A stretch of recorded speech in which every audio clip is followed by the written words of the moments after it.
Assalamualaikum warahmatullahi wabarakatuh. Perkenalkan, nama saya Taufik Rahman. Saya ingin menjelaskan filosofi pendidikan inklusi di Indonesia.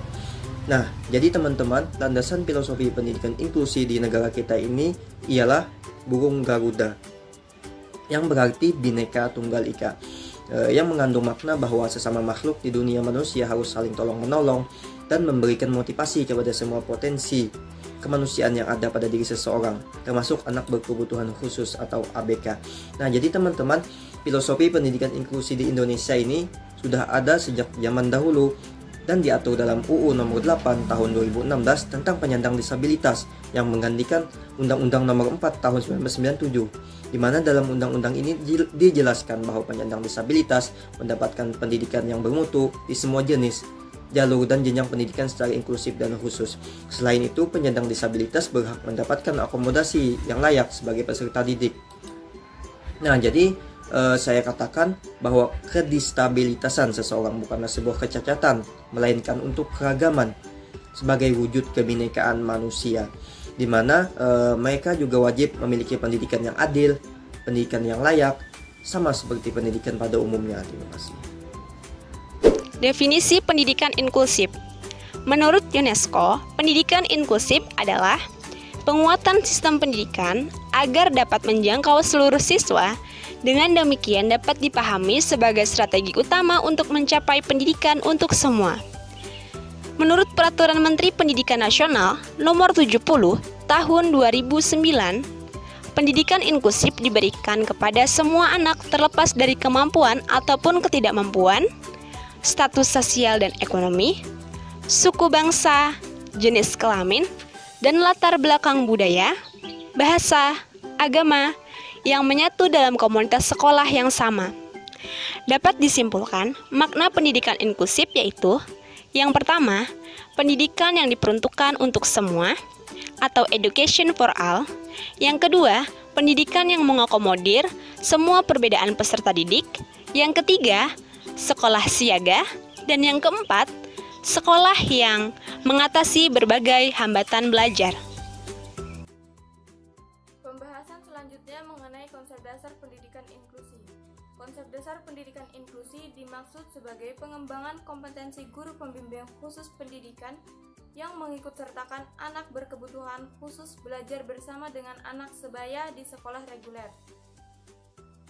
Penyelenggaraan pendidikan inklusif adalah memberikan kesempatan akses yang seluas-luasnya kepada semua anak untuk mendapatkan pendidikan yang bermutu dan sesuai dengan kebutuhan individual tanpa diskriminasi.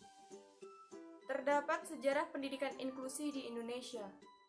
Adanya tantangan sekaligus peluang bagi para pengembang pendidikan inklusif di Indonesia, bahwa kondisi di Indonesia yang terdiri dari pulau-pulau dan kepulauan, berbagai macam suku, bangsa, dan bahasa daerah, terbentang luas dengan batas-batas, selat, dan juga sungai. Suku, bangsa, dan agama merupakan modal dasar dalam upaya-upaya mengembangkan pendidikan inklusif. Terdapat 3 pendidikan, yakni pendidikan segregasi, pendidikan terpadu, dan pendidikan inklusif. Kemudian terdapat 5 prinsip penyelenggaraan pendidikan inklusif berdasarkan Permendiknas nomor 70 tahun 2009, yaitu prinsip pemerataan dan peningkatan mutu, prinsip kebutuhan individual, prinsip keberlanjutan, prinsip kebermaknaan, dan prinsip keterlibatan. Baik, yang selanjutnya yaitu konsep keberagaman.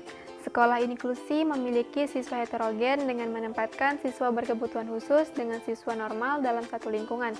Heterogenitas dalam sekolah inklusi terdiri dari perbedaan ras, suku, agama, bahasa, kondisi fisik, dan mental. Pengembangan keberagaman peserta didik yang pertama yaitu pendidikan multikultural. Pendidikan multikultural dikemukakan oleh Yakin tahun 2005 bahwa pendidikan multikultural adalah strategi pendidikan yang diaplikasikan pada semua jenis mata pelajaran dengan cara menggunakan perbedaan-perbedaan kultural yang ada pada peserta didik. seperti perbedaan etnis, agama, bahasa, gender, kelas sosial, ras, kemampuan, dan umur, agar proses pembelajaran menjadi efektif dan mudah.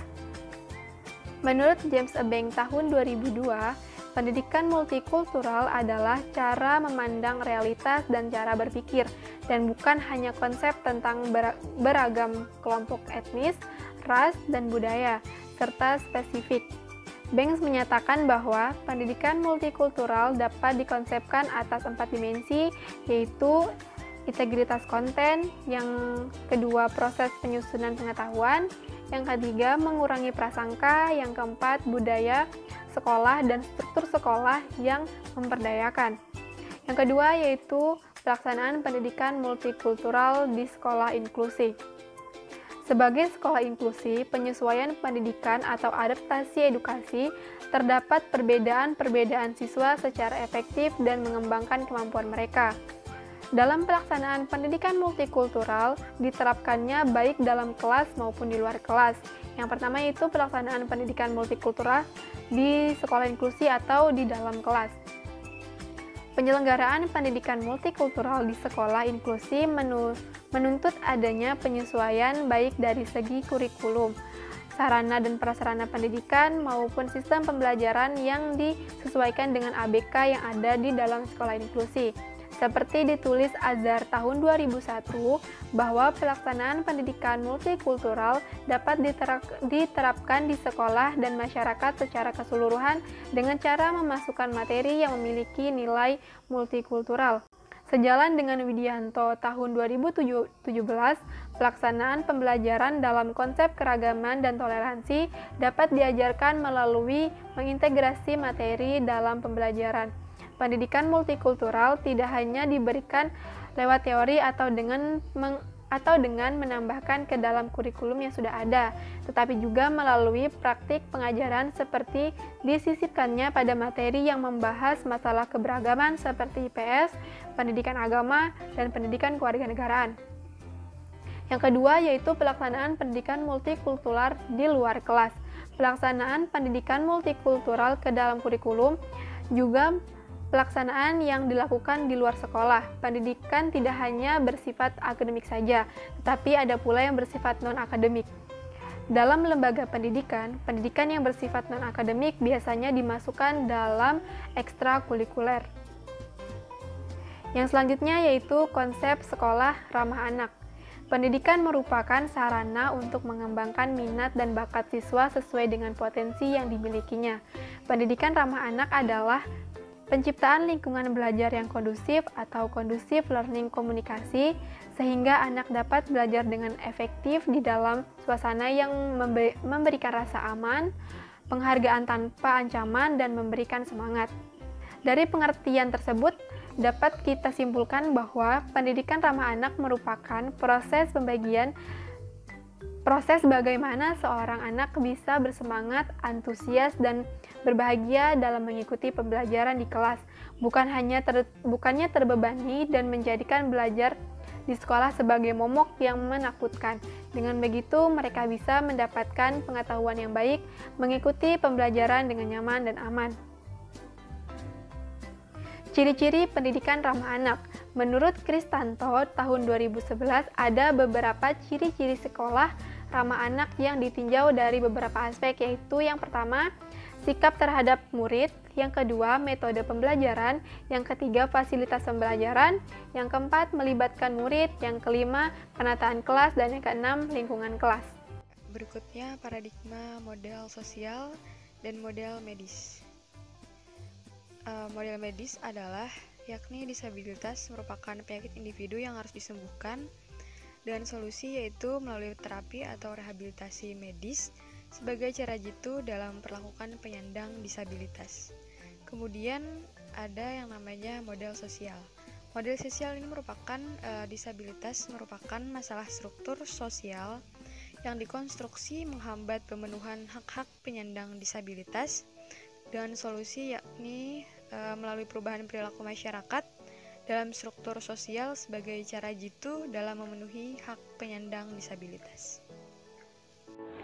Konsep masyarakat inklusi. Definisi masyarakat inklusi berasal dari kata inklusi atau inclusion. Secara harfiah berarti ketercakupan atau ketersetaraan.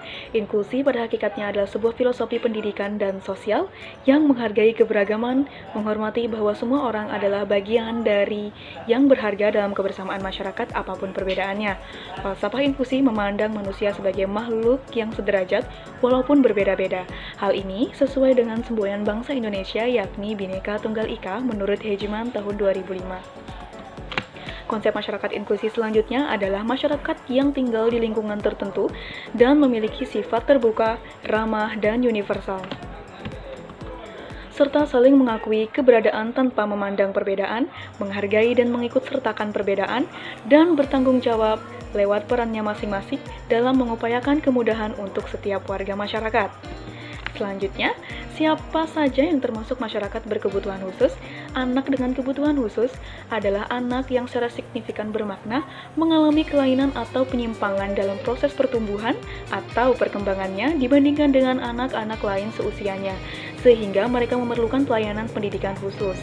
Ada bermacam-macam jenis anak dengan kebutuhan khusus, tetapi khusus untuk keperluan pendidikan inklusi, anak dengan kebutuhan khusus akan dikelompokkan menjadi 9 jenis. Yang pertama adalah tunanetra, yang kedua tunarungu, ketiga tunadaksa, yang keempat berbakat atau memiliki kemampuan dan kecerdasan yang luar biasa, yang kelima tunagrahita, yang keenam lamban belajar atau slow learner, yang ketujuh kesulitan belajar spesifik, yang kedelapan tunalaras, dan kesembilan adalah autisme. Manfaat pendidikan inklusi. Lingkungan yang inklusif mendorong anak terindikasi tidak beruntung menjadi lebih responsif dan memberikan kesempatan kepada anak untuk dapat berinteraksi dengan teman sebaya normalnya, khususnya dalam pembelajaran akademik. Manfaat pendidikan inklusi bagi pelaku pendidikan di Indonesia yang pertama, membangun kesadaran dan konsensus pentingnya pendidikan inklusi, sekaligus menghilangkan nilai dan sikap diskriminatif. Menyadari bahwa semua anak mempunyai hak yang sama untuk memperoleh pendidikan yang bermutu tanpa melihat keterbatasan fisik. Yang kedua, sekolah dan guru mempunyai kesempatan untuk belajar merespon kebutuhan pembelajaran yang berbeda, yaitu mengidentifikasi mengenai hambatan yang berkaitan dengan keterbatasan fisik, sosial, dan aspek lainnya dalam pembelajaran. Yang ketiga, melibatkan dan memberdayakan masyarakat untuk melakukan analisis situasi pendidikan lokal, sehingga dapat dilakukan perencanaan dan monitoring mutu pendidikan untuk semua anak. Menurut Direktorat Sekolah Luar Biasa, manfaat pendidikan inklusi bagi anak terindikasi tidak beruntung yang pertama, anak dapat bersosialisasi dengan kelompok sebaya normal lainnya. Yang kedua, tidak menerima banyak tekanan sehingga mampu meningkatkan rasa percaya diri anak. Yang ketiga, tidak terisolasi dalam dunianya sendiri sehingga anak mampu dalam menghadapi kehidupan bermasyarakat dan mengaplikasikan pembelajaran di sekolah dalam kehidupan sehari-hari.